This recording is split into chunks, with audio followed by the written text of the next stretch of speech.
안녕하세요. 반갑습니다.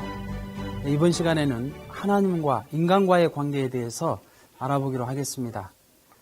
지난 시간 하나님께서는 성상과 형상 그리고 양성과 음성의 이성성상의 하나님으로 설명을 해드렸습니다. 무형의 주체로 계시는 하나님의 이성성상이 창조 원리에 의해서 실체적으로 전개된 것이 바로 피조세계입니다. 따라서 피조세계는 하나님의 실제 대상인 것입니다. 실제 대상을 개성진리체라고 하는데 우리 인간은 형상적 개성진리체요, 만물세계는 상징적 개성진리체로 창조가 된 것입니다. 따라서 형상적 개성진리체인 인간은 만물세계보다 더 구체적으로 하나님을 닮아 창조되었다는 것입니다. 그리고 형상적 개성진리체인 인간은 이 만물세계가 가지고 있는 모든 요소를 총합해서 구비하고 있게 되는 것입니다. 예를 들어본다면 인간은 광물세계가 구비하고 있는 모든 요소들을 다 구비하고 있습니다. 광물세계는 초목이 있고 그리고 지각이 초목을 둘러싸고 있습니다. 지층이 있고 그 밑으로는 지하수가 흐릅니다. 암층이 있고 용암층이 있습니다. 우리 인간도 초목과 같은 체모가 있고 지각과 같은 피부가 있습니다. 그리고 지층과 같은 근육이 있고 지하수와 같은 혈관이 흐릅니다. 암층과 같은 골격이 있고 용암층과 같은 골수가 존재하고 있는 것이죠. 그리고 이 지구는 바다가 70%요, 육지가 30%이듯이 인간도 수분이 70%요, 고체가 30%입니다. 5대양 6대주로 되어 있는 것처럼 우리 인간은 5장육부로 되어 있습니다. 12개월 24절기로 되어 있는 것처럼 12갈비뼈 24마디로 구성되어 있는 것이죠. 그리고 식물세계가 구비하고 있는 모든 요소들을 인간은 구비하고 있습니다. 식물과 인간은 세포로 되어 있고 뿌리와 같은 위장이 있어서 영양분을 흡수하고 줄기와 같은 심장이 있어서 영양분을 공급해 줍니다. 잎과 같은 폐가 있어서 산소와 이산화탄소를 끊임없이 주고받고 있는 것이죠. 도관과 체관이 있듯이 동맥과 정맥이 인간한테는 흐르고 있는 것입니다. 그리고 동물세계가 구비하고 있는 모든 요소들을 다 갖추고 있습니다. 동물세계의 모든 조직과 기능을 갖추고 있으며 모든 동물의 발성 기능을 인간은 가지고 있기 때문에 동물의 모든 소리를 흉내낼 수가 있는 것이죠.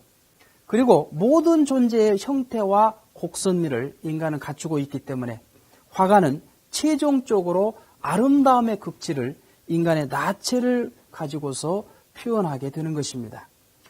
또한 천사세계가 구비하고 있는 모든 요소를 갖추고 있습니다. 천사는 영적인 존재이기 때문에 우리 인간도 영적인 요소로서 영인체를 구비하고 있게 되는 것입니다. 이처럼 인간은 소우주요, 만물을 총합한 실체상과 같은 존재가 되는 것입니다. 두 번째로 하나님과 인간과의 관계는 마음과 몸과의 관계와 같습니다. 고린도전서 3장 16절을 보게 되면 하나님의 거룩한 성전으로 인간을 표현하고 있습니다. 곧 하나님께서 성상으로 계시다면 우리 인간은 형상으로 존재하고 있습니다. 이 두 존재는 각각 원인과 결과, 주체와 대상, 종과 횡 등의 이 상대적인 관계를 맺고 있는 것이죠. 상대적인 관계란 뗄래야 뗄 수 없는 절대적인 그런 불가분의 관계를 말하는 것으로서 이것은 참 사랑의 관계인 것입니다. 우리는 좋아하면 사랑한다고 쉽게 말합니다. 그런데 싫어지면 금방 헤어져 버립니다. 이것은 참사랑이 아닙니다. 하나님의 참사랑은 무엇일까요? 그것은 죽어도 주었다는 사실 자체를 기억하지 않고 끊임없이 베푸는 사랑입니다. 기쁨으로 주는 사랑입니다. 억지로 주는 것은 참사랑이 아니죠. 자식을 품에 안고 젖을 먹이는 어머니의 기쁨과 사랑의 심정입니다. 어머니는 자식에게 젖을 먹이면서 자기의 피와 살의 모든 영양분을 다 공급하면서도 기뻐합니다. 그것은 하나님의 사랑을 닮았기 때문인 것이죠. 무조건적으로 베푸는 절대, 유일, 불변, 영원적인 사랑인 것입니다. 조건이 없이 영원한 사랑인 것이죠. 그리고 공익성을 띤 무형의 질서요, 평화요, 행복의 근원이 참사랑인 것입니다. 이렇게 하나님과 인간이 참사랑의 관계라면 이 두 관계를 보다 더 밀접하게 말해줄 수 있는 그 관계는 어떠한 관계일까요? 바로 하나님과 인간과의 관계는 부모와 자녀와의 관계인 것입니다. 하나님께 이 우주의 중심이 무엇이냐고 한번 기도해 보십시오. 그러면 하나님께서는 이 우주의 중심은 나와 네가 부모와 자녀와의 관계다라는 답을 해 주실 것입니다.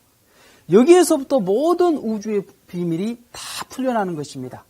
하나님께서 이 만물 세계를 창조하신 목적, 그리고 이 우주를 창조하신 목적은 우리 사랑하는 인간을 위한 사랑의 교제요, 사랑의 박물관이요, 사랑의 선물로 주신 것이다 하는 것을 깨닫게 되는 것입니다. 성서 66권의 그 핵심적인 내용이 무엇이냐? 그것은 하나님께서 우리 인간의 부모다라는 사실을 밝히는 내용인 것입니다. 그렇기 때문에 하나님과 인간과의 관계는 참사랑, 참생명, 참혈통의 관계인 것입니다.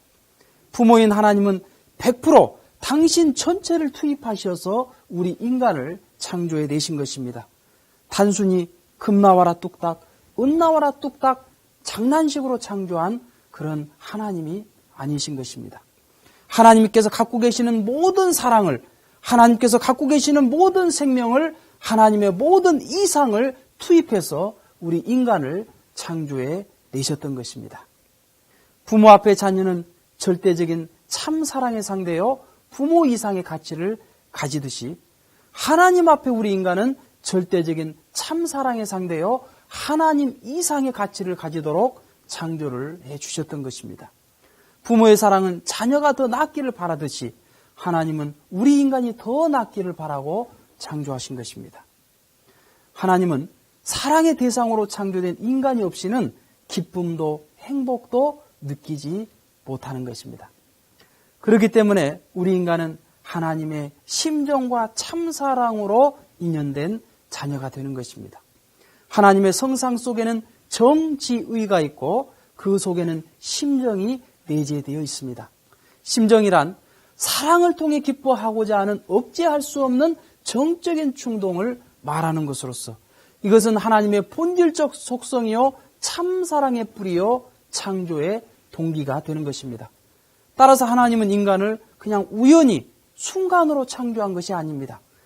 정말 사랑하고 싶어서 견딜 수 없는 그 정적인 충동, 그 심정이 동기가 되어 참사랑으로 우리 인간을 창조하셨기 때문에 인간은 하나님의 영원한 사랑의 대상이 되는 것입니다.